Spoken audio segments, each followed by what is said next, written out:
Welcome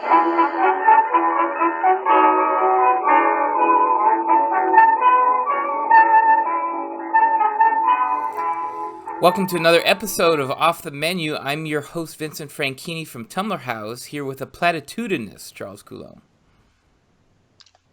Platitudinous.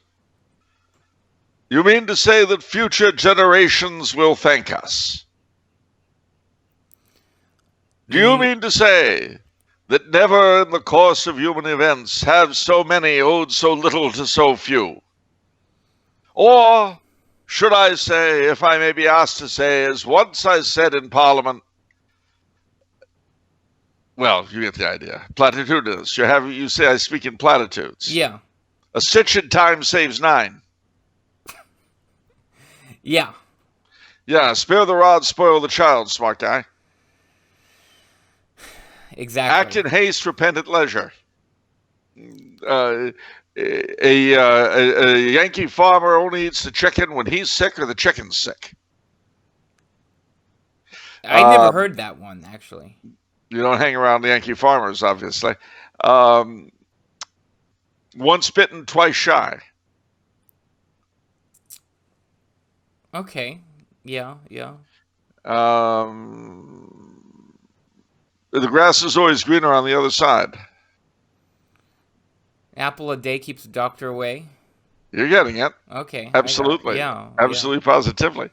Speak in platitudes and you'll always be happier. And future generations will thank you. You'll be pretty as a picture. You'll be happy as a clam in mud. You'll be dancing the night away. You'll be laughing all the way to the bank. We are not alone in the universe. I'll be killing 2 birds with 1 stone. Experts agree. What? How is that a platitude? Well, studies show.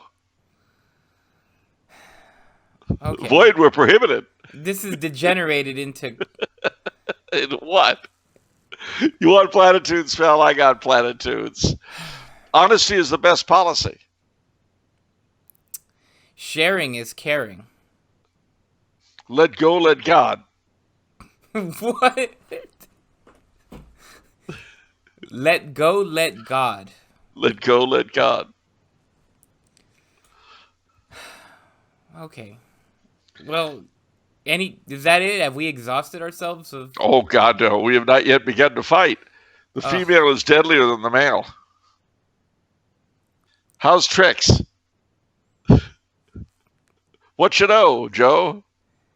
Are these really platitudes or just... Well, it's a fine line between a platitude and a cliche, but, you know, it's still... I think in these difficult times, it's best to fall back on the familiar. Familiarity breeds contempt. Ooh, satisfaction. Curiosity killed the cat. But satisfaction brought him back. You're making this up now. Satisfaction brought the cat back? That's the sequel to it. A house divided against itself cannot stand. When friends fall out, their enemies rejoice. Okay, I think the people have had enough. All right. Oh yeah. Well, let me tell you something, pal. As you practice on Saturday, you'll play on Sunday. So let me explain what's going on, because I'm sure all of our fans are saying, "Wait a minute, it's off the menus, but it's not Monday. What's going on?" The change is as good as the rest.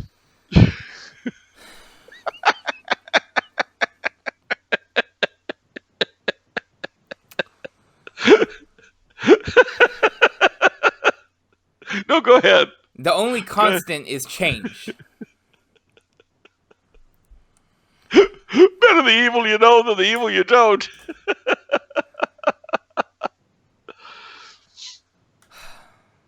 Okay. Gosh. So we're doing this. Charles and I are doing this because we've got a big backlog of questions, and one patron has anonymously sent us like 12 questions. So I thought we just knock them out in a special episode, and I feel that the patrons have built up our Patreon big enough that it justifies us doing this, and so here we are. So thank you to all our patrons for allowing this to happen. Yes, indeed. I mean, the laborer is worthy of his hire. Okay, you're not going to suck me into this again. Enough, Charles. Enough is enough. An ounce of cure is worth a pound of prevention. That isn't even the way it goes. I reversed it. It's an ounce of perversion. No, an ounce of prevention is worth a pound of cure. What is it? An ounce of sweat is worth a pint of blood. Ooh, I don't know where that came from, but it sounds good. General Patton. Oh, I thought you were American. Well, I am. Don't die for your country. Let the other poor schmuck die for his country. Okay. That's actually Patton too. Good job. Yes, it is. Still there. All right. Let's see. What questions do we got? All right. Do you think that conservatives' fear of communism and socialism have led to a lot of harm, like them supporting groups like the Moonies? What's the Moonies? Well, the Moonies were the devotees of the Reverend Sun Myung Moon. Hence their name, Moonies, who was a Korean minister, Protestant minister, who was a little bit cray-cray.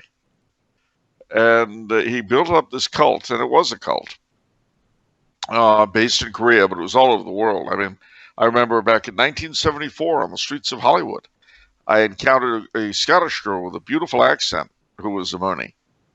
And fallen away Catholic named Fiona. Never forget her. I was 14 and easily impressed by beautiful girls 5 or 10 years older than me. Mm. And, oh gosh, I could have listened to Fiona talk drivel forever. And she did talk drivel. It was Moonieism. But I didn't care. Well, let's get into this. What would she say? What is Moonieism about? Well, it's about, well, see, the real name of it was the Unification Church. And the idea was that they were bringing all of Christianity back together under, oddly enough, Reverend Sun Myung Moon rather than the Pope. And they had mass weddings and things like that. Later on, I often wondered if Fiona had been to a mass wedding, but I didn't see her again after that memorable occasion. How does this connect to conservatives' fear of communism and socialism? Funny you should ask. Well, the reason is that the Moonies, amongst other things, were very anti-communist. And in fact, the Unification Church, during the period leading up to Reagan's era, would try to worm their way into almost every anti-communist thing going.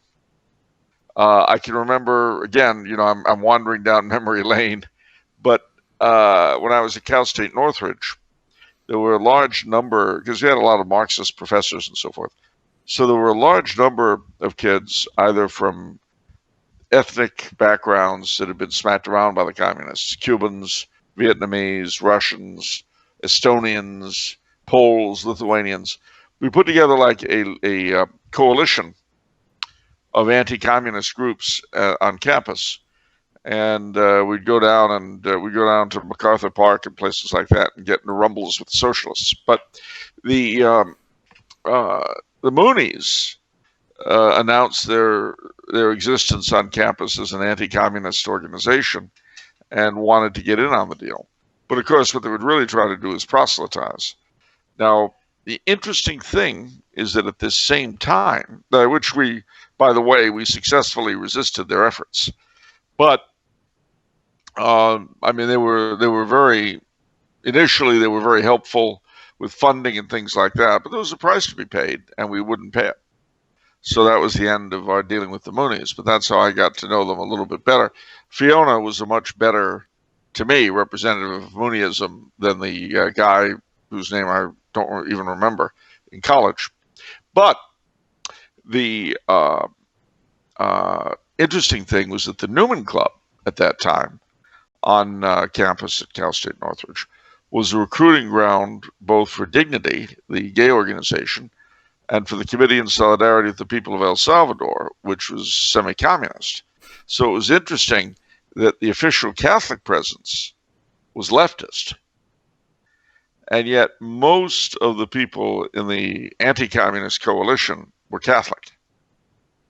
Not all of them. Some were Russian Orthodox, and a couple of the Vietnamese were Buddhists.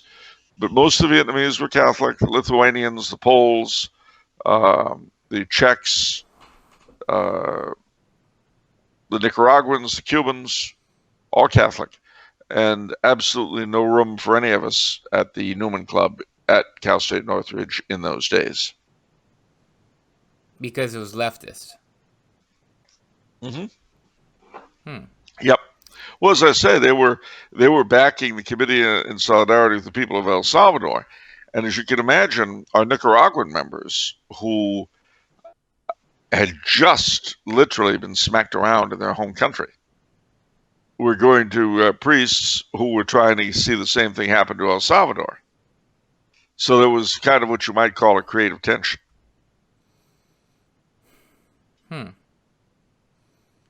Why did everyone care about El Salvador? Well, at that time in our nation's history, the communists, having taken over in Nicaragua in 1979, were trying to do the same thing in El Salvador.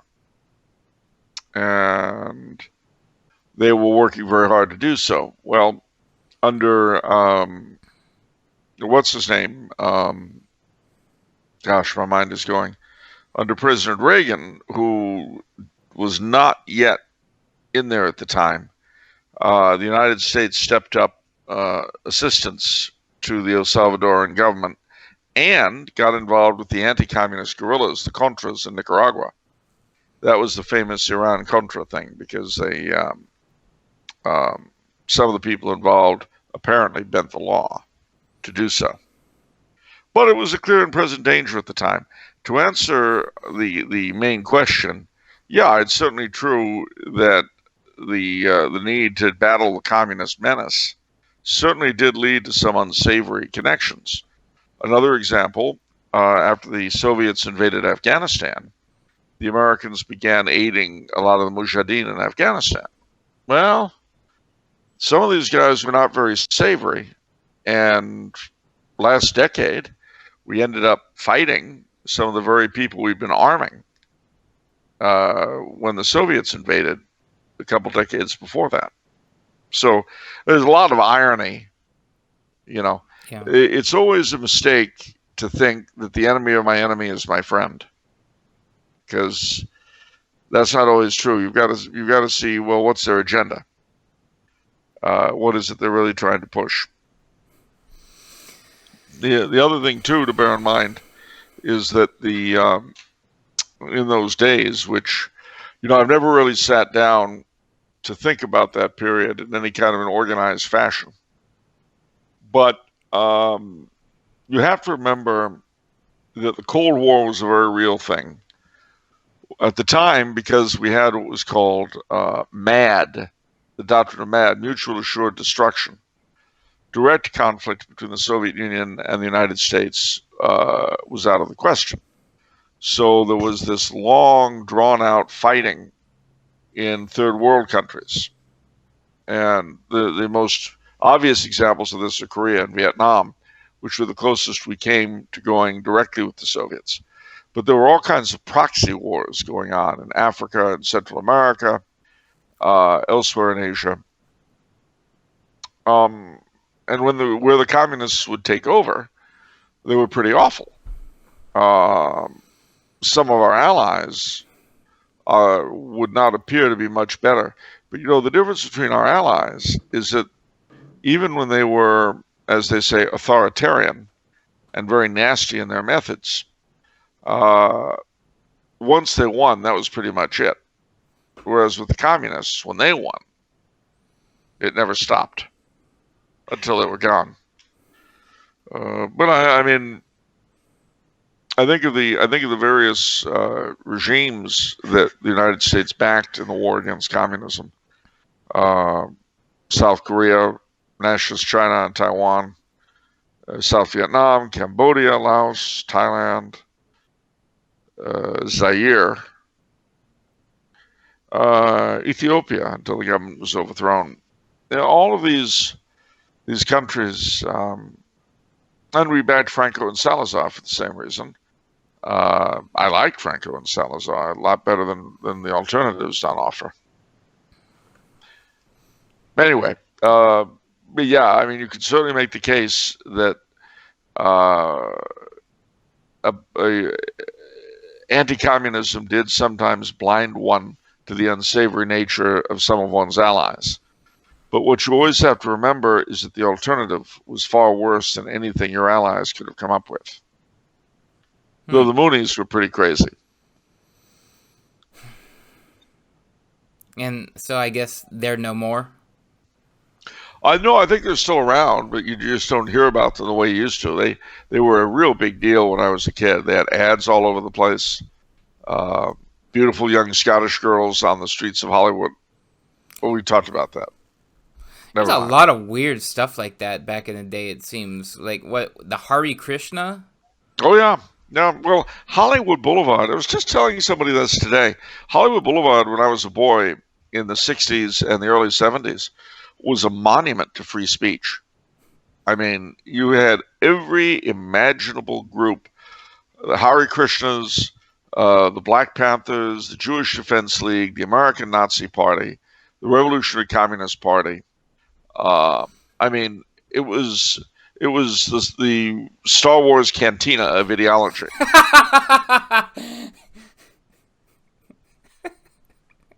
It really was, and a monument to free speech. And of course, you had these street people who were in worlds of their own. You know, weird people. There was this one guy we called Caesar, who would dress like a Roman legionary and shriek at people, "Smoke pot." That was his thing. Smoke pot. And we'd look at Caesar and just sort of smile and nod. It was General Hershey Barr, who is a sort of an anti-war performance artist who would dress as a general with planes and missiles glued to his uniform. And I mean, just Wild Bill Tucker, the official welcomer to Hollywood, who claimed to be a relation of Wild Bill, Buffalo Bill. They looked like Buffalo Bill, so he might have been. But, you had all these peculiar people on the streets of Hollywood back then.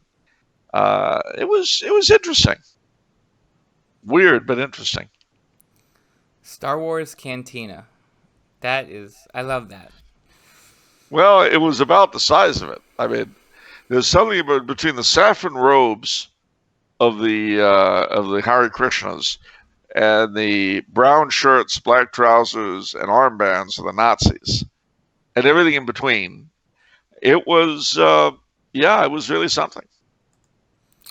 Okay, next question. What do you think about the Falun Gong Chinese cult?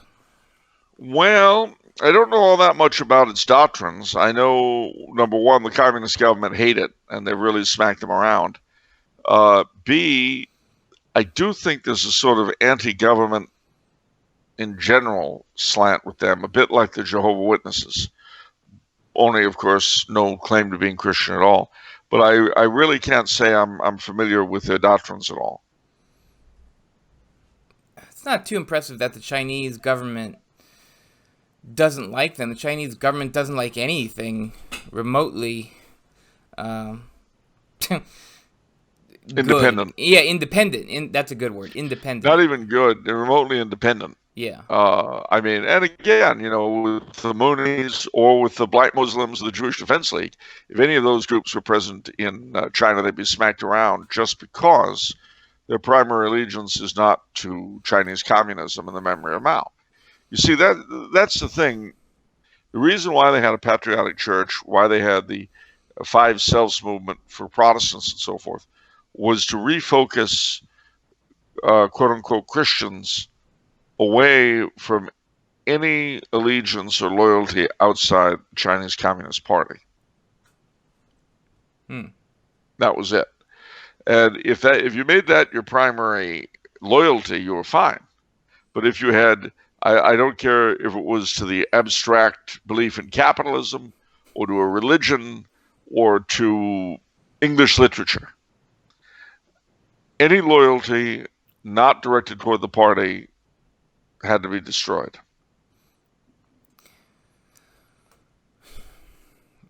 I've always wondered what the fate of China is going to be. I don't see how that sort of repression can be sustainable.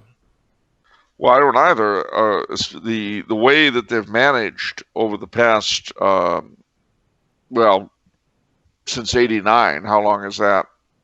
Gosh, 30 years, God help us. 31 years since Tiananmen Square.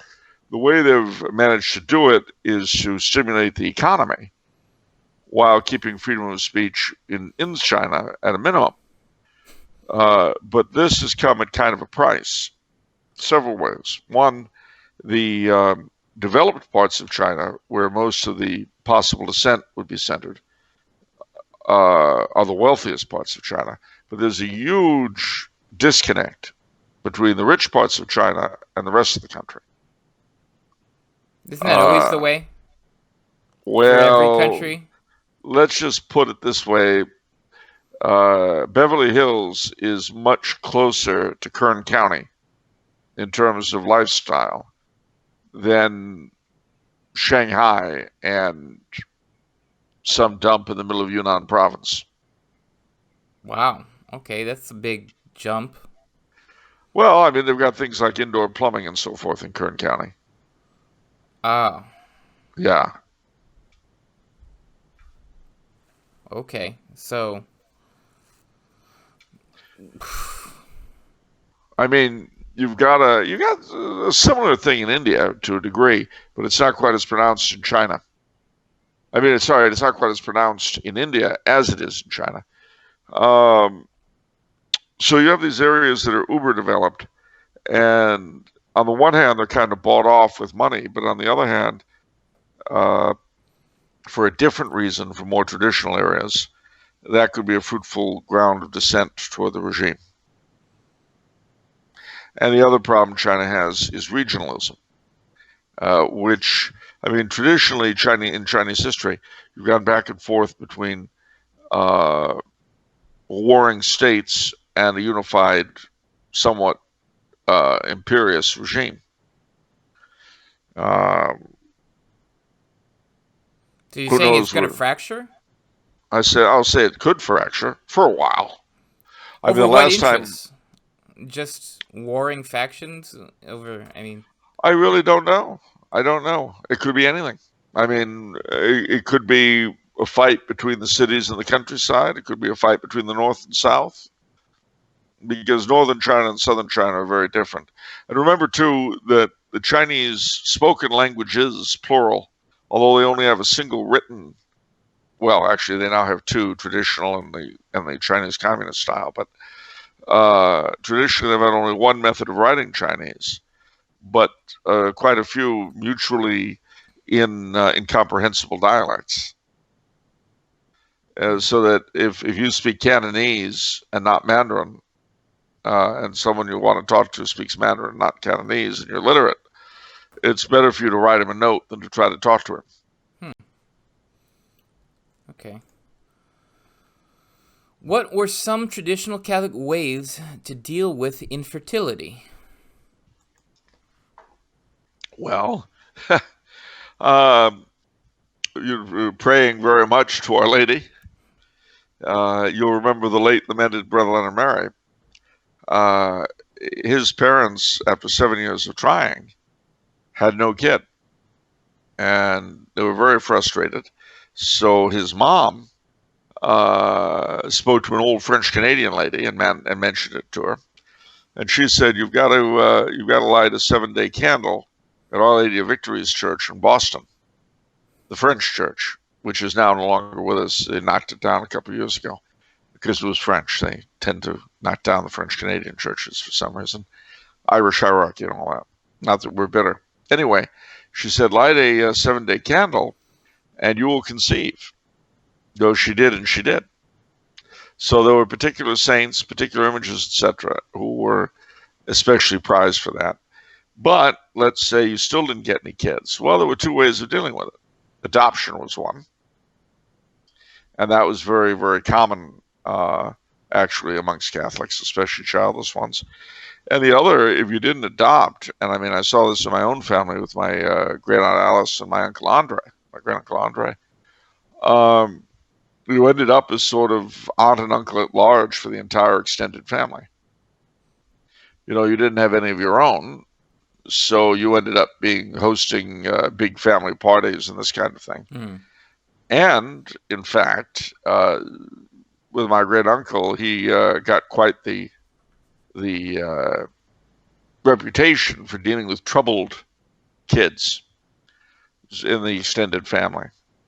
So 4 or 5 or 6 times he'd have different difficult teenagers dumped on him to straighten out. He had a good record doing it. But one of the suspicions was that was because he hadn't had to expend the energy putting them together in the first place. You know, going through the infancy and all that.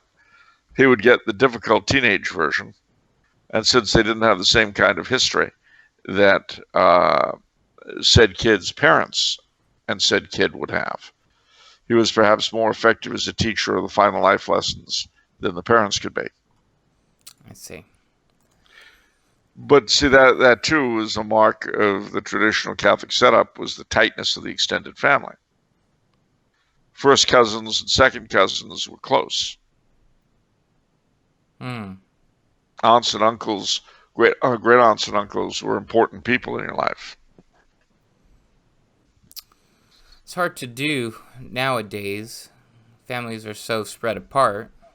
Yeah, that's one of the huge downsides of having families so spread apart. And in truth, people don't even think about it. I mean, when we moved out to California, it was like going into exile. And it's one of the things I hated the most about it, is being away from my relatives. Conversely, one of the things I loved about being in Connecticut back in 2014 was the fact that I was able to see so many of my relatives on a regular basis.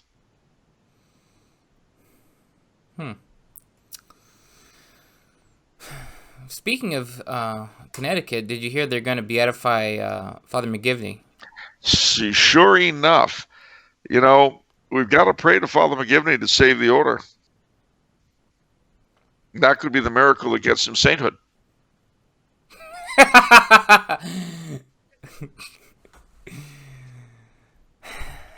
You be nice, Charles.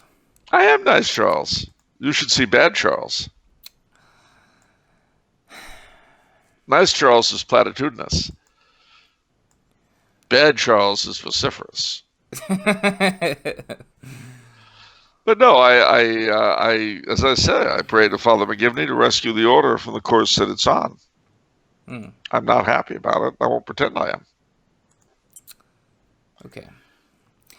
How do you feel about the show All in the Family with the famous character Archibald Archie Bunker? Did you find him and the show funny? Well, you know, the truth is I have 2 different answers to that question. A immediate and a longer range one. Okay. In the immediate, yeah, I found it very funny. I mean, even the theme song, which I love to this day, boy, the way Glenn Miller played. Yeah, love it. And that great line in it, Mr. We could use a man like Herbert Hoover again. Great stuff. But obviously it was done to reinforce liberal whatnot, which I don't care for. Beyond that, though, funny as it was, and much as I disliked its politics, there was a bigger thing that was wrong with it, actually. And you know, the funny thing is I can still remember watching the pilot in 1972. And the problem was that after All in the Family, comedy had to be relevant. See, sitcoms, when I was young, before All in the Family, had a very definite formula.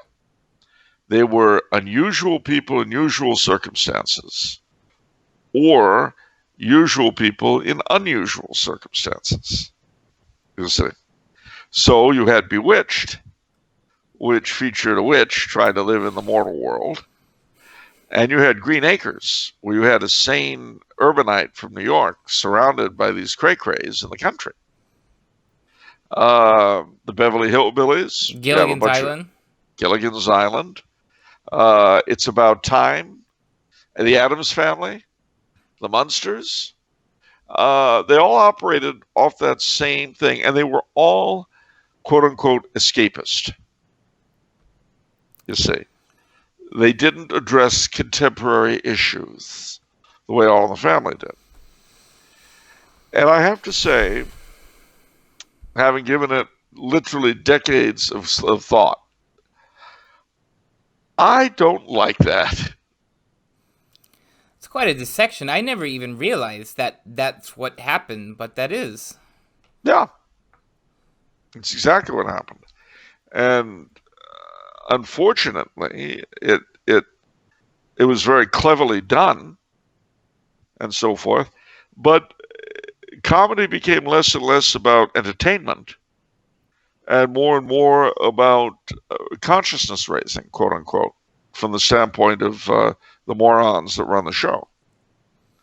I mean, don't get me wrong. I have no doubt that the people who gave us the classic TV of the 50s and 60s were no doubt not really all that different. In fact, probably are very often the same people as the folk that gave us All in the Family, Maude, Good Times, and so forth. But they were certainly far more aggressive in advancing their agenda. And you see, when I watch TV, I want to be entertained.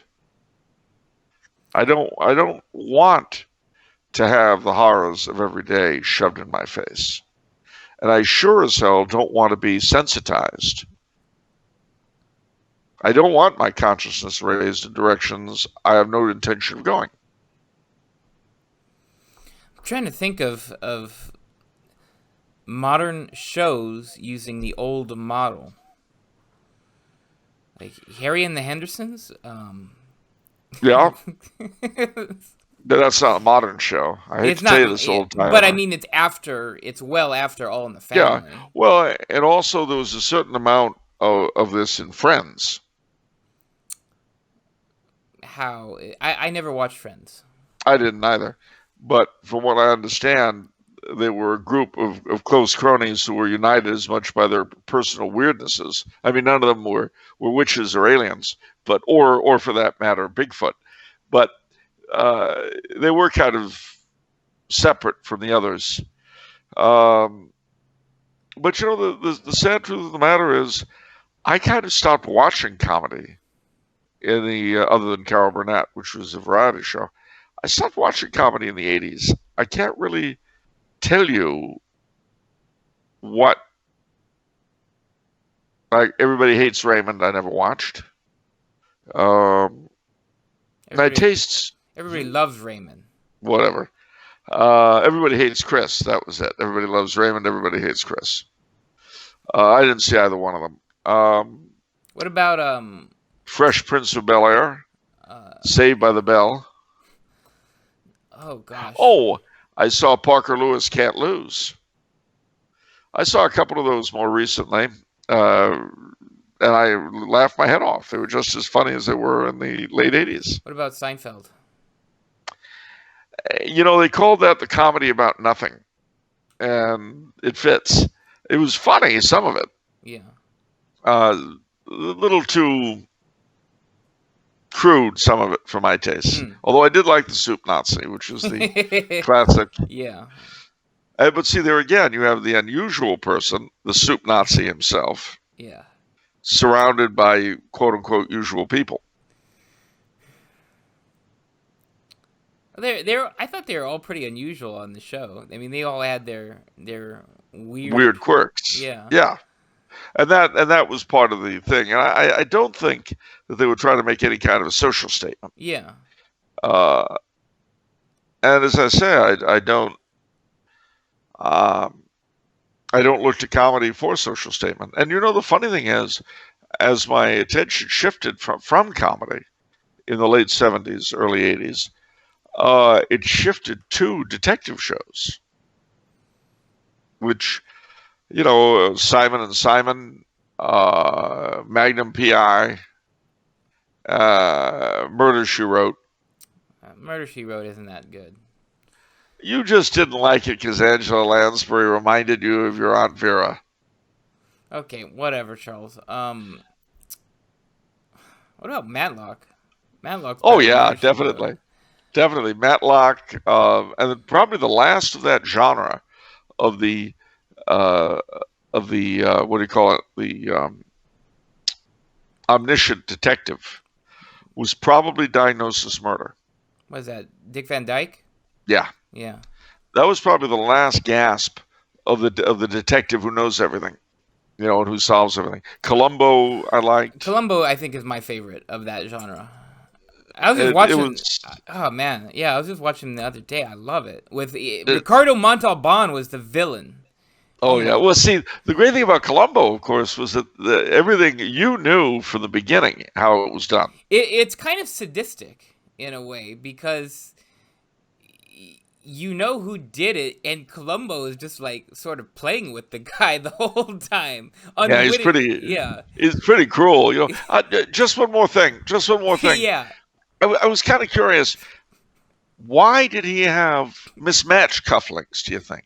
And it's always so damning, Well, see, because they try to give answers. Yeah, whatever he says that, it's like you can picture the villain breaking into a cold sweat over the question. And he's trying to go, and if the villain was smart, instead of saying, oh, well, I don't know, maybe he left the other one on his desk at home and then decided he should go back and get his Etch-a-Sketch. What he should simply say is something more along the lines of, sure, that's a good question. Who knows? Yeah. But they always tried to answer those questions. Yeah. And I got to tell you, if I were a villain on Columbo, the minute he asked me a question like that, I would say, yeah, that's really weird. You find out, we'll both know, detective. That's another platitude, by the way. Oh, yeah. Okay. Just thought I'd let you know. Thank you. You find out, we'll both know. But of course, the king of that kind of thing, in two successive series, was Raymond Burr. Oh, of course. What is it? The second one was Ironside? Yeah, and the first was Perry Mason. Yeah. But they had a lot of detectives like that on TV up until the very last, which was, as I say, Diagnosis Murder. Yeah. You know what I want to talk about? I'm gonna take this in a completely random tangent. All right. Since we're talking about shows and stuff like that, you know what I just saw last week? Because everyone was talking about it. One of the top floor executives, Christopher Summit, was talking about it. Chris. I'm not going to tell that story. It was the New Year's Eve party 6 years ago. No, I'm not telling it. Okay. But what the movie I saw was The Third Man. Oh, yeah. Gosh, I'm so tempted. I'm so ambivalent on that movie. I want to just delve into it and not care about spoilers. But that was a really interesting movie. That was a really well done movie in some sense, and that was a very frustrating movie in other senses. Well, it certainly gives you a taste for Vienna. And, I've got friends who live in apartment buildings in the city, with those big sweeping stairways. Yeah. And every time I go up one of those things, in my head, I had ding.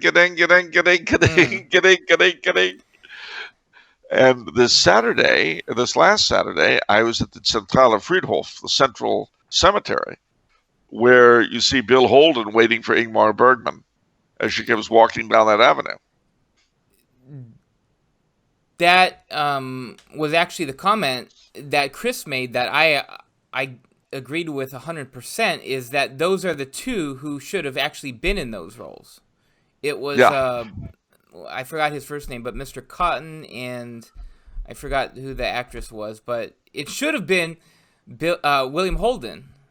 And Ingrid Bergman. Ingrid Bergman. Yeah, it wasn't Ingmar. Ingrid. Ingmar was the producer, the director. Ingmar Bergman. He would have looked strange trying to do Ingrid Bergman's role. Anyway, you were saying. Yeah. So, anyhow, that was a good movie. You know what? One of the things I thought when seeing that movie is it tried to be like Casablanca in terms of the environment, where you've got this sort of wartime setting and this mixture of ethnicities, and there's this dark underworld. But I felt it came short of Casablanca, and that's like I didn't buy it. Like it's Vienna, like it was Vienna. But that was how it was. Yes, it was like that. You see, what happened, unlike Berlin, which was just split between the four powers, Vienna had the first district, the Erster Bezirk, which is the old center of the town. Yeah. Everything else, the rest of the city was divided up into the sectors: Soviet, American, British, and French. Yeah. But the Erster Bezirk was run by the four powers. They had an international government. Yeah. And so they had these, you remember, they had these four-man police patrols: Frenchman, Soviet, Englishman, and American. Yeah. Well, that was the way it really was. Yeah. And, it was so poorly done, poorly handled by the Allies, that the Soviets were able to kidnap both the mayor and the chief of police. Yep. I guess part of it. That regime. Oh, sorry. No, I'd say that regime lasted for 10 years. Yeah, I guess part of it is the British detective figure. I just kept thinking he kind of was like a poor man's Claude Rains. Well, he had being in a position like that is very, very difficult. I've always had a fascination with international zones, like the international settlement in Shanghai before World War II, or the international zone in Tangier, Morocco, where you've got multilateral government. You've got 6 or 7 or 8 different countries to whom the municipal government is responsible. Well, under that kind of a setup, it's wide open because in reality, nobody has any responsibility. Who you get appealed to. So you basically got a setup where the city is wide open. You've got the minimum amount of governance. Libertarians should love places like that because the very nature of multilateral government makes the city government on the ground kind of ineffective. And the thing about Casablanca, it's also, you may have seen another movie he did around that time, he being Humphrey Bogart, also set in a Vichy French possession, called To Have and to Have Not. I'm a huge Bogart fan, but I haven't seen a lot of his movies. I have not seen that one. Well, it's set in Martinique, which is to this day a French possession in the Caribbean. But of course, it was under Vichy France, and the Germans were trying to muscle in on the Vichy French. It didn't work very well, but they tried. And so Bogart finds himself as the head of the owner of a boat plying Caribbean waters. It almost sounds like the African Queen in a different setting. Yeah, well, he was that was the kind of. He always played the same role. He was always Bogart. Oh man. He even when he played detectives, he was still Bogart. And he was Sam Spade in the Maltese Falcon. Yeah. Or when it was The Big Sleep of the Long Goodbye. I guess The Big Sleep. He played. Gosh, I'm going mad. Not Raymond Chandler. Chandler's Creation. No. Oh yes, Philip Marlowe. Philip Marlowe. There we go. Yeah. Yeah, he played both Philip Marlowe and Sam Spade. Yeah. Thus representing both Raymond Chandler and Dashiell Hammett, and San Francisco and Los Angeles. But he played the same role. Yeah. You could tell the dame was trouble the minute she came in my office. Sit down, sister. Get a low off your high heels. What can I do for you? Well, It's like this, Mr. Franchini. I think I'm being followed. Yeah? Hold on just a minute. And then, of course, you go flying out of your seat, throw open the door, and come in with somebody by the scruff of the neck. Yeah. So what's your name, pal? Oh, I was just walking by. Sure you were. You throw him down in the seat. Is this the lady you've been following? Spill it, Buster. All right, let us move on. I was doing Platitudes. Within the noir genre. And we appreciate that, but sprinkle it through the whole episode. All right, fine. What else we got? I was on Instagram and saw an Orthodox page say that Catholic Marian apparitions only fuel the problem of Catholic syncretism in South and Central America. He cites Our Lady of Guadalupe and the Miracle of the Sun. He said many of our apparitions are probably demonic in nature. What are your thoughts? Well, firstly, he's a boob. And dollars to donuts, he's not ethnic Orthodox. He's probably a convert. Not our questioner, but the Orthodox priest in question. You know, Archimandrite Bob Smith. The truth of the matter is that what he's calling syncretism is definitely to be found in Orthodox populations in the Balkans and Russia. What is that? Well, what he means is the adoption of native customs to Christianity. Oh. And basically what he's trying to say is that Our Lady of Guadalupe is a heathen idol, as opposed to Our Lady of Vladimir. Yeah, it's pretty stupid. I encountered this when I was doing my book on the Holy Grail. So you've got to understand there's a whole bunch of anti-Catholic literature put out by Orthodox people who are primarily converts either from Protestantism or Orthodoxy.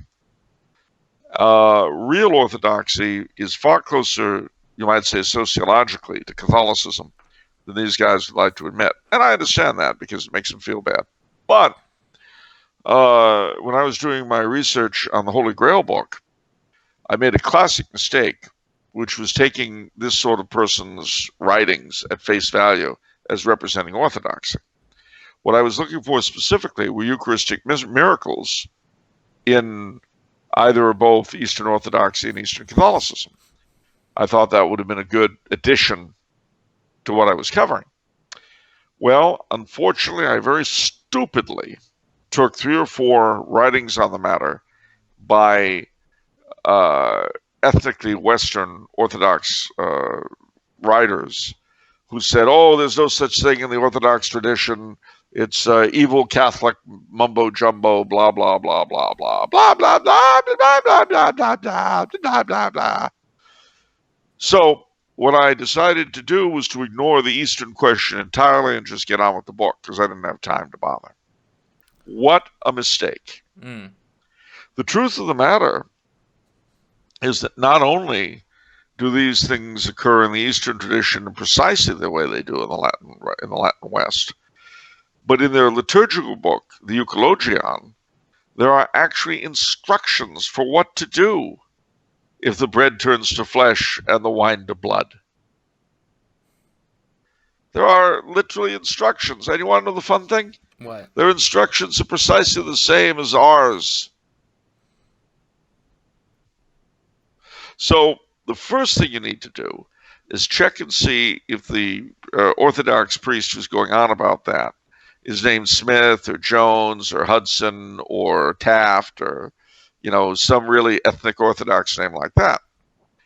The second thing you've got to bear in mind is that syncretism, so-called, as I say, is the adoption of quote-unquote pagan practices in their baptism. And this can include anything from Christmas trees to Easter eggs. Oh, I'm sorry. Easter eggs are big in the Eastern Orthodox tradition. My mistake. And you will find that there are a lot of calendar customs, in particular, in Russia and the Balkans and amongst the Alaskan Aleuts and Eskimos who are Orthodox, that obviously are pagan in derivation, but have been Christianized. But I suspect that as far as this man is concerned, they would be syncretism. So he has to decide what orthodoxy really is. You know, the funny thing is, what people like that don't know is that the Russian Orthodox, the ethnically Russian Orthodox, have a name for people like that. They call them envelopes. They look Orthodox on the outside, but they're not really inside. And the other thing to bear in mind is that there's very little you'll find in our Marian apparitions in the West that isn't in common with the same sorts of phenomena in the East. As far as the miracle at Fatima goes, I'm sorry, but that was simply verifiable. As far as demonic goes, if it were demonic, it wouldn't be bringing tons of people to pray for the intercession of the Virgin Mary. And on that note, there's a line that's worth quoting, I think, from Vladimir Soloviev. You know who he is? I know who he is. Russia and the Universal Church. He has a very fine line. If I can come up with it very quickly, if I can't, then you're out of luck. But it's something that I would invite anyone, both our questioner and anyone else who's watching, be they Catholic, Orthodox, Eastern Rite Catholic, Latin Rite Orthodox, or Western Rite Orthodox, as they say, anything at all.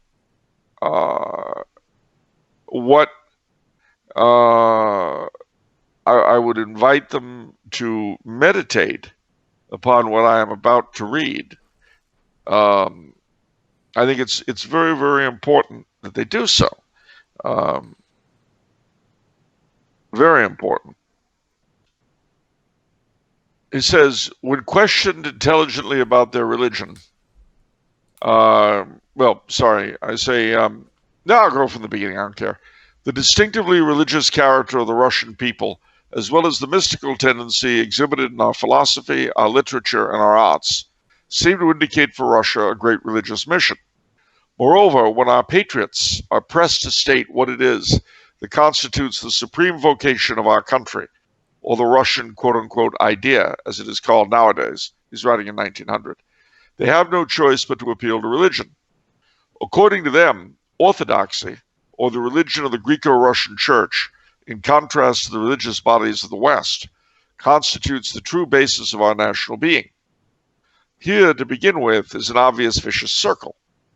If we ask how the separated Eastern Church justifies its existence, we are told by having formed the Russian people and provided its spiritual nurture. And when we inquire how that people justifies its existence, the answer is by belonging to the separated Eastern Church. We are brought to this impasse by the difficulty of really deciding what we mean by this quote-unquote orthodoxy, of which we would claim the monopoly. And here's my point. This is me talking, here's my point. This is him now. This difficulty does not exist for those folk who are really orthodox in all good conscience and in the simplicity of their heart. When questioned intelligently about their religion, they will tell you that to be orthodox is to be baptized a Christian, to wear a cross or some holy image on your breast, to worship Christ, to pray to the Blessed Virgin Most Immaculate and to all the saints represented by images and relics, to rest from work on all festivals and to fast in accordance with traditional custom, to venerate the sacred office of bishops and priests, and to participate in the holy sacraments and in divine worship. That is the true orthodoxy of the Russian people, and it is ours also. But it is not that of our militant patriots. And I'm afraid this Western Orthodox priest is doubtless one of these. It is obvious, this is him again, it is obvious that true orthodoxy contains nothing particularist and can in no way form a national or local attribute separating us in any sense from the Western peoples. For the greater part of these peoples, the Catholic part, has precisely the same religious basis that we have. Whatever is holy and sacred for us is also holy and sacred for them. To indicate only one essential point, not only is devotion to the Blessed Virgin one of the characteristic features of Catholicism, generally practiced by Russian Orthodoxy, but there are even special miraculous images venerated in common by Roman Catholics and Russian Orthodox. For example, the Holy Virgin of Czestochowa in Poland.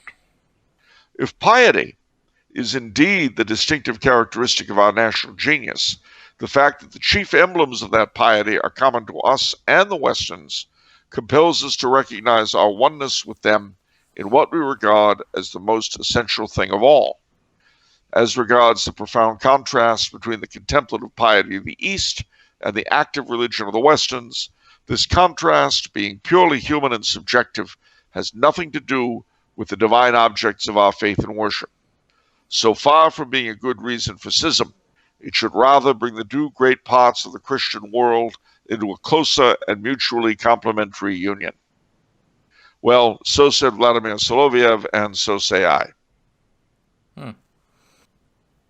I've said it before, and I shall say it again on this show and elsewhere. In the West, authority ate up tradition. In the East, tradition ate up authority. We Catholics will tolerate any amount of heresy, but no schism. The East will tolerate any amount of schism, but no heresy. It's almost as though, since and because of and due to that schism, each half has been allowed to have the worst aspects of its character come to the fore. Until now, we're in the West. We have Pope Francis's pontificate, such as it is, and in the East we have Constantinople and Moscow excommunicating one another. No one can tell me that this is the way it's supposed to be. Okay. It's not a reward for good behavior, in case people were wondering. A divine blessing on our greatness and goodness. All right, next question. I recently heard that nationalism was originally an anti-monarchist left-wing movement in the 19th century. Given that monarchs tend to rule over several different nationalities of peoples, is this true? What do you think about the origins of nationalism? Well, it's partly true. It's not entirely true, but it's far from entirely false either. To a great degree, the nationalism of the 19th century originated not purely in leftism, but in Romanticism, which tended to elevate the particular against the universal. Remember that the Age of Reason, the Enlightenment, you had this idea of one-size-fits-all civilization, unending progress, the Age of Reason, etc. Against that, the Romantics threw up the past. They threw up the foreign and the exotic, but they also threw up the immediate and the particular. And there were a lot of, shall we say, suppressed nationalities: Lithuanians, Ukrainians, Belarusians, Slovaks, Slovenes, etc., who began to rediscover their past and sometimes just sort of create it. The Finns, the Estonians, a lot of different peoples went through this. The practitioners of these sorts of things, some of them were indeed what we would call left-wingers, some were what we would call right-wingers. But the problem is that it did tend to exacerbate national differences. As an Hungarian friend of mine said last night, the major mistake of the Hungarian nationalists in the 19th century was to not realize that all of their subject peoples would be actuated by the same motives that were pushing them. You know, you want to assert your Magyar identity, and that's nice, but that's how the Slovaks will feel, and that's how the Croats will feel, and that's how the Transylvanian Romanians will feel, and that's it. So what this replaced to a great degree, and was sort of coterminous with it partly, was the idea of patriotism. And the example that von Kuehnert-Leddihn used, which I think was a very good one, was of Bohemia, which was primarily inhabited by Czechs, Sudeten Germans, and Jews. So he said the difference between a Bohemian patriot and a Czech or Sudeten German nationalist was that a Czech or Sudeten German nationalist would want everybody in Bohemia speaking Czech or German, whereas a Bohemian patriot would love both Czechs and Sudeten Germans simply because they happen to be in Bohemia. And I think that, especially in a inherently multicultural and mixed environment like Central Europe, pure nationalism without any regard for patriotism was an utter recipe for disaster. And that's what it proved. It didn't just bring down the Austro-Hungarian Empire, though it did. It created the horrible, toxic conditions that brought us World War II. Because the successor states were Czechoslovakia, Yugoslavia, Romania to a great degree, Poland. They were utterly infected with this mutual hatred. And then, of course, when the Germans would invade, the nationalities lined up for or against them on the basis of pre-existing national hatreds. So it was a very, very toxic thing. It certainly was the enemy of, to a great degree, of monarchy in Eastern and Central Europe, precisely because the monarchs had to reign over a great many different peoples. In the West, in France and Spain, Portugal, and in Italy and Germany, it was not so. Not entirely so. And the reason for that was simply because France and Spain and Portugal were to a great degree the creations of their respective monarchs. So, for instance, Charles Maurras, the philosopher of l'Action Française, the big French royalist movement, late 19th, early 20th century, called his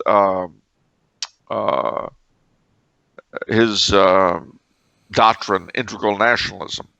And it was all about being French, except, and this was the funny thing about Maurras, he was Provençal, and so he was very much in favor of a decentralized France and a fostering of local traditions. So there was kind of a contradiction there. Unamuno, who was the Falange fellow in Spain, was a very similar thing. And both of those gentlemen, incidentally, had the same problem that the Slavophiles Soloviev just referred to in that reading, that they had with Orthodoxy. So Maurras and Unamuno had the same problem with Catholicism. In other words, they all valued Catholicism as the vessel of the French or Spanish spirit. But that was its value, as opposed to the truth, which was the other way around. The French or the Spanish ethos is valuable to the degree that it's a vessel for the faith.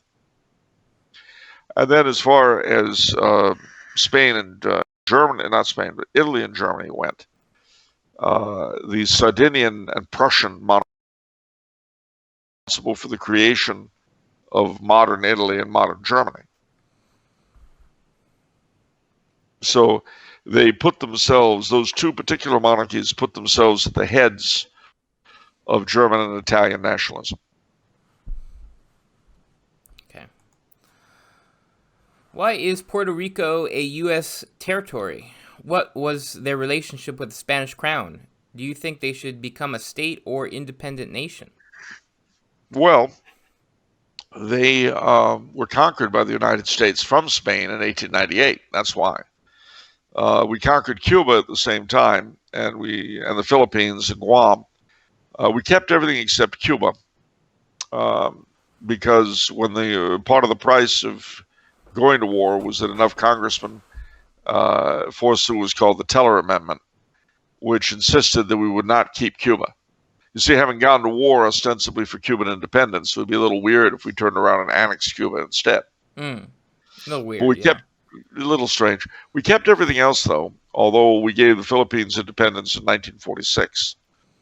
And unlike Puerto Rico, we de-Hispanicized the Philippines and Guam culturally as fast as ever we could. One of the ways we did that, interestingly enough, was forcing the Vatican to replace all the Spanish bishops with Americans. Okay. And so the church in the Philippines became a vehicle for Americanizing the Philippines. But then we turned around and gave them independence in 1946. So the Philippines is left being a country that it has a lot of, shall we say, cultural issues. But Puerto Rico was much less de-Hispanicized than the Philippines. Partly, I guess, because the native culture had been so thoroughly Hispanicized in the first place, unlike the Philippines. Do I think it should be independent or a state or a commonwealth? Well, whenever they're allowed to vote for it, the Puerto Rican people have voted to remain what they are and not become either independent or a state. If it were given up to me, I'd give them back to Spain. But I do the same with Cuba and Santo Domingo and Mexico and Guatemala and California and Texas and Florida. You know, I say give the Spanish back everything that was nicked from them. That was nicked? I like that. Everything that was nicked, return the property to its owners. Wow. Okay. What is the history of the pub? When did it start? Why do they play such a key role in the United Kingdom? Well, it started in Roman times earlier, and pubs and taverns have played a key role in every culture. But pubs do have a particular charm to them, partly because they were always a place where anybody in the community could go. They're very egalitarian in that sense. Very welcoming. You always know what you're going to get in terms of food. There's even the phrase pub grub. You know what it's going to be. There's no shockers. The pub signs, the pub names are charming. The Lamb and Flag, the Five Bells, the Nelson, the Stars and Garter, the Crown and Thistle, and on and on and on and on and on. The White Hart, the Mermaid. And they'll have these beautiful pub signs, which are a work of art all of themselves. There are people who collect pub signs, the way there are people who collect orange crate art in California, in Southern California. You know what I mean by orange crate art? No. Well, oranges and lemons and all that. Remember that before California got paved over with freeways and everything, we were a big citrus area. That's why Orange County is named Orange County, because it was all orange groves. And there was a lot of citrus fruits that came out of SoCal. And they would put them in these wooden crates. And the wooden crates would have labels on them. And the labels would have very fanciful, because the companies would have very fanciful names, like Brownie, and you'd see these little elven creatures running around, Mission Bell, and there'd be a picture of a mission, but very beautifully done. And so today, people actually collect orange crate art, citrus crate art. You can look it up online. You'll see what I mean. Okay. Really lovely stuff, some of it. Well, there are enthusiasts for pub signs the same way. And there's something about going into a pub, especially if they know you. The fire is roaring, and back in the good old days, you could smoke. They bring you your, well, if you were me, your double whiskey. You're just, a wonderful feeling. And all the locals knew you. Oh, well, like Cheers, where everybody knows your name. Yeah. Okay. And that, those things are wonderful. Absolutely wonderful. There's a pub in Oxford called the Eagle and Child, which was very famous because that's where the Inklings, J.R.R. Tolkien, Charles Williams, C.S. Lewis, Owen Barfield, and their friends used to meet in the 30s and 40s. And back in 1992, I was at the Centennial Conference for Tolkien in Oxford. So I went to the Eagle and Child, and the then landlord, as they call the fellow who runs the place, had a wooden leg. Artificially, he wasn't like Lone John Silver, but you could tell it was artificial. And having had a few cups, I asked him rather undiplomatically, where'd you lose the leg? And he said, I lost it in a war none of you Yanks had ever heard of. And I said, really? Well, let's see, what year? And he said, 1969. It was very nasty, and I said, Aden.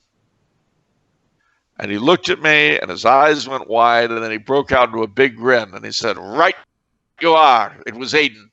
From now on, sir, every 2 drinks you buy in my house, you'll get 1 free.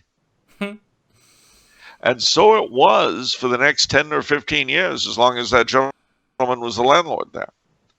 So whenever I'd come to Oxford, I'd go to the Eagle and Child and tip him back.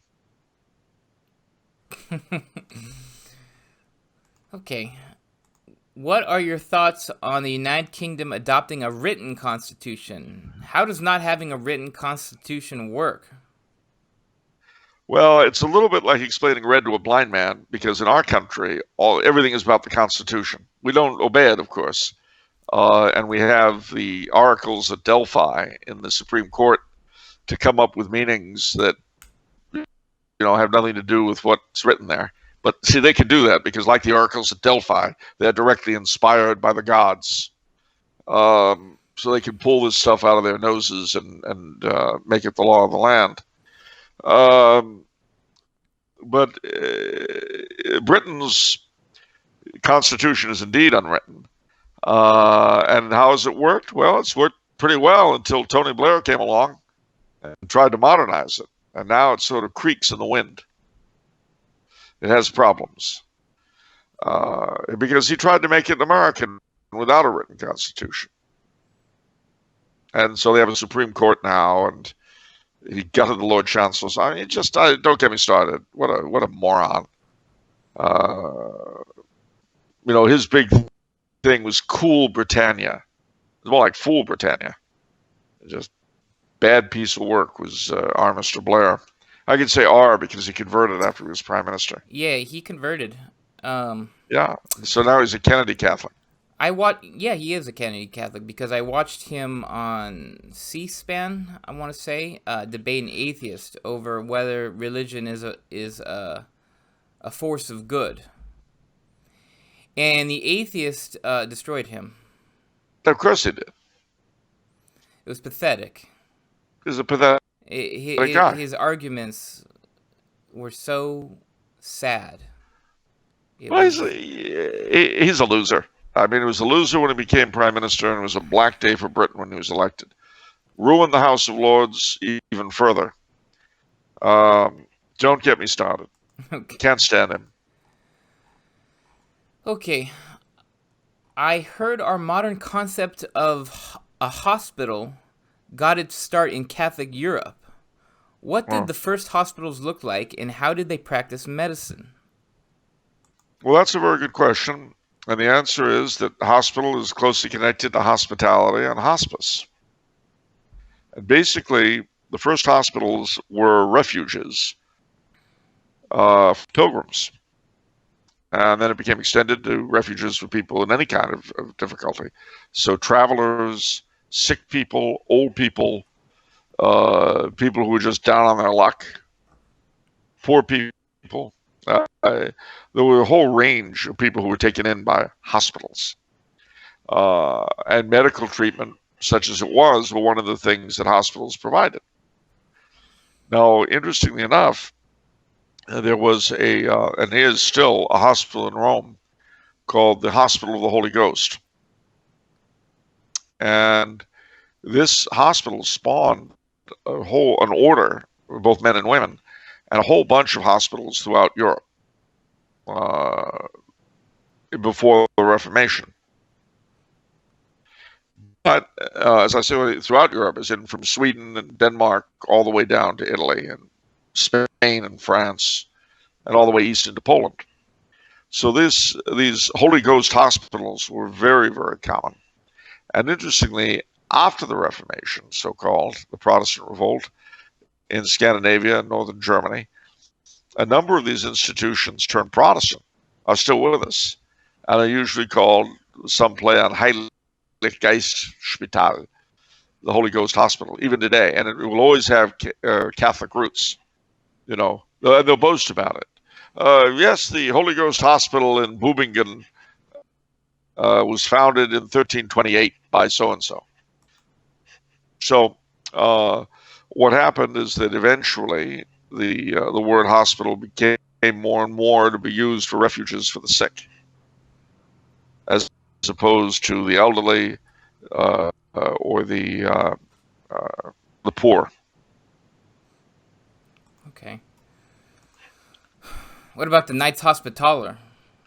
Well, they're the same. I mean, they ran hospitals for pilgrims, and then came up with the idea that they ran hospices for pilgrims, hospitals, which also meant caring for pilgrims, caring for the sick. And then they began to realize that if they were going to do business in the Holy Land, they had to be able to defend them. And so they began having knights join them. And then they became almost entirely military. Do you think American conservatives lost what little credibility they had by having to defend what Trump says and does so much? Woof. Well, that's a good question. I mean, do we have to defend Trump on everything he does? I don't. I consider myself a conservative of sorts. Like, for example, Ann Coulter, you know... Oh, shit. I don't even know what the issue is about. All I heard was that Ann Coulter teed off on him. She tees off on him at various times. I don't really pay attention. I know one of the things is she's frustrated that the wall didn't get built. Yeah, I can see how that would put her out. But see, the responsibility for that lay with Congress, not the Trumpster. So I don't know. I mean, I know how he feels. There are a lot of people, you know, I got to tell you something. When the Trumpster was elected, I don't want to name names, but there were a lot of young men in particular, and you know that's our core demographic, though not our sole demographic. But there were a lot of young men who were just totally onto Trump. You know, he was it. The thing was that I felt like I was having flashbacks to people their age 8 years prior who were all into Obama. And I remember very clearly about 2 years into Obama's reign as emperor,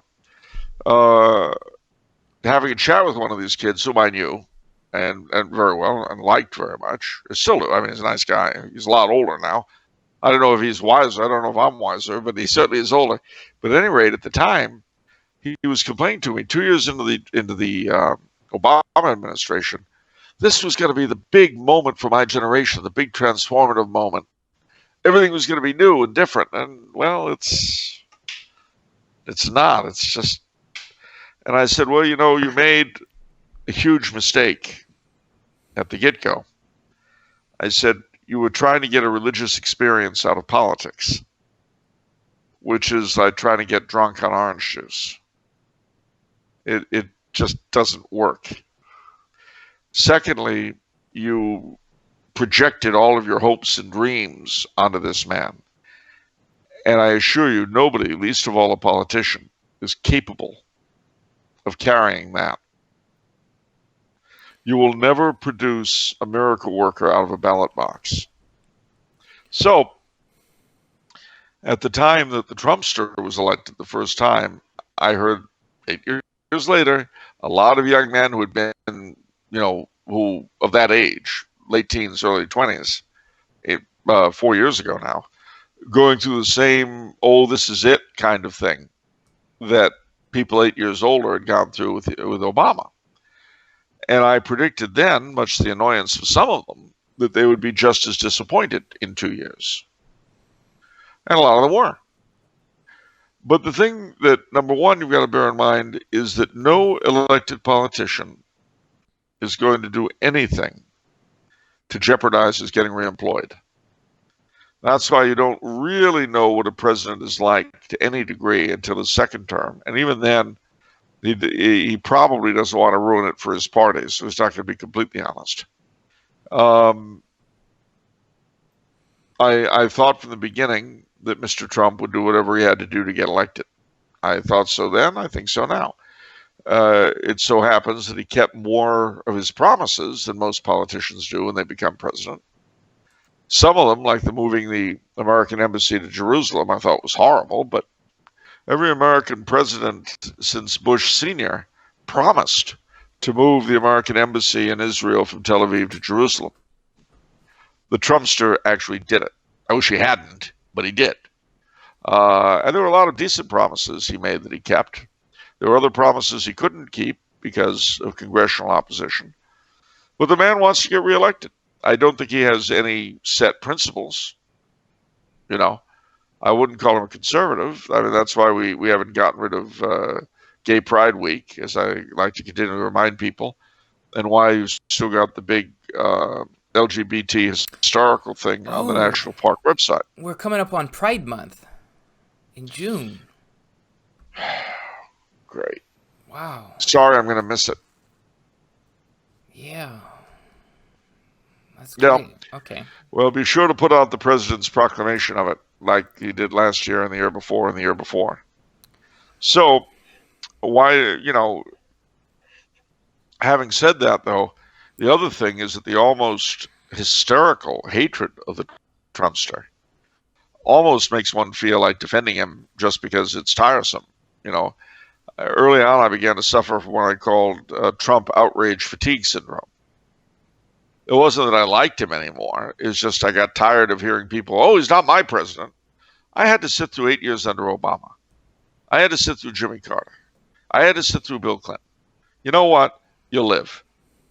Trust me, you'll get through it somehow. Mind you, millions of babies will be murdered in the meantime, but that would happen no matter who is president. It's the American way, as guaranteed by the Supreme Court of the United States. Okay. Do you know the history of plea bargaining and when it was introduced? Do you think plea bargaining is immoral? I frankly have no idea about the history of plea bargaining, and I have no opinion as to whether or not it's immoral. I've never thought about it. It's something I've just accepted. I've never had to do it, so I don't know. But I don't know. Okay. I've never given it a thought. Now it's something I guess I have to think about. I know in India and other parts of Asia, the bride's family pays the groom's family. And in Africa, the grooms pay the bride's family. What was the European dowry system like? Who got what money? Was it paid to or from the family, or more so the individual? Well, the dowry, of course, was paid by the woman, and generally the family came up with it. Her family would come up with it. And usually, however, not always, some places it went to the groom's family, but usually the dowry was a vital part of what the new couple would set up shop with. Now, that's if they were peasants. If they were nobility and so forth, that was kind of a horse of a different color. Then there was a big question of what kind of lands or houses or castles would come with her. And obviously, the higher the place of the couple, the more these sorts of questions became important. I think probably the biggest dowry that I know of was Catherine of Braganza of Portugal. When she married King Charles II of England, her dowry were the cities of Bombay in India and Tangier in Morocco. Wow. Yeah. And that was how Bombay went from being Portuguese to British and was one of the foundations of British power in India. The Tangier thing didn't last so long because the Moroccans made life very difficult for the British, and they ended up pulling out maybe 20 years later. But Bombay, they held on to 1947. Okay, last question for today. All right. How do people from cultural backgrounds that are not Catholic or even Christian in nature maintain their ethnic and cultural identity without compromising the faith? Well, to be honest with you, this is an issue that has always been and always will be, from the time that they argued over whether or not Gentiles should keep the Jewish dietary laws at the First Council of Jerusalem. The church has always attempted to accommodate, up to a point, non-Catholic customs. If they're religious customs, to the degree that it can be done, and some of them you can't do it with, they would try to aim them to God, to their proper object, stealing from the enemy, as it were. But there are some things that are simply impossible to alter. Human sacrifice, even if you did it in honor of God himself, would not be a good thing. And so in the pursuit of this, you had the Chinese rites controversy, the Malabar rites controversy. In the mission field, typically the Jesuits were more accepting of local customs than the Dominicans were. But it can be a tough issue. And there are various ways. I mean, there's no one-size-fits-all answer to the question. And sometimes there are some incredible results of the encounter between Catholicism and a new culture. So, for instance, the Luba people in Africa, their music is very African, very distinctive, but for whatever reason, it actually fits the Latin of the traditional Mass very well. So about 10 years before Vatican II, a missionary down there, composed the Missa Luba, which has the Latin ordinary of the Mass, but chanted with this unusual African music. And it's beautiful in a very bizarre way. It's all Latin, no native language at all. And a great deal, we don't realize this, but a great deal of what is our Western inheritance comes directly from this encounter between the faith and our ancestors' pagan cultures. In time, those cultures became baptized, but they didn't become any less themselves. Quite the contrary, the faith ennobled everything they had. So now, interestingly enough, in certain parts of Indonesia, for instance, that were Portuguese settled and evangelized, you have as part of the native culture dances and songs specific to Good Friday that obviously came from Portugal, but are extinct in Portugal today. It's the encounter between the faith and cultures is a fascinating thing, and it's one reason, incidentally, why all of the best ethnographic museums in the world, most of them anyway, were originally founded by Catholic missionaries, getting to know the cultures that they were working among. Okay. So that'll do it for this episode. Yeah.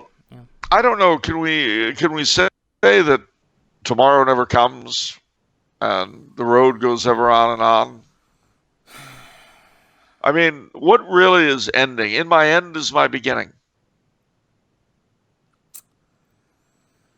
Well, you can check out any time you like, but you can never leave.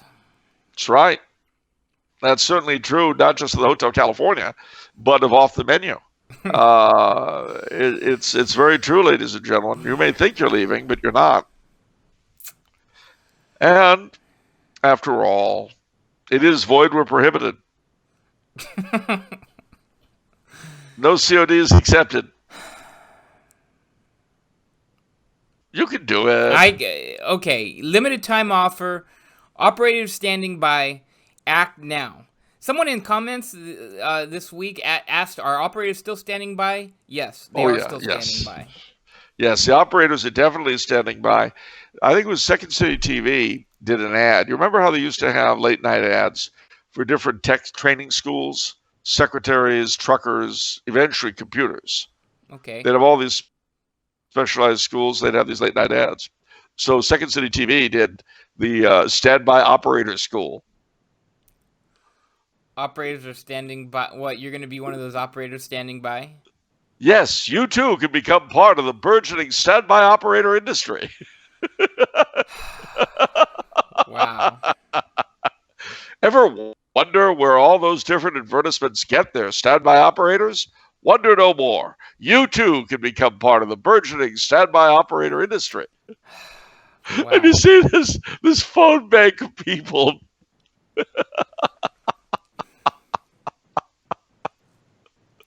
I thought that was great stuff. Okay, so that'll do it. When are they going to see this anyway? Let's see. What day is today? Today's Thursday? So maybe we'll put it out Thursday night, or definitely by Friday. Yeah, Friday. By tomorrow. So I don't know how to end the show, actually. I'm kind of at a loss because I generally say, we generally say if it's Monday, it's off the menu. But then it's going to be Friday and it's off the menu. Well, we could do that. If it's this Friday. Remember, if it's this Friday. It's off the menu. And the soul you save may be your own. God bless you all. Take care. And we'll see you on Monday.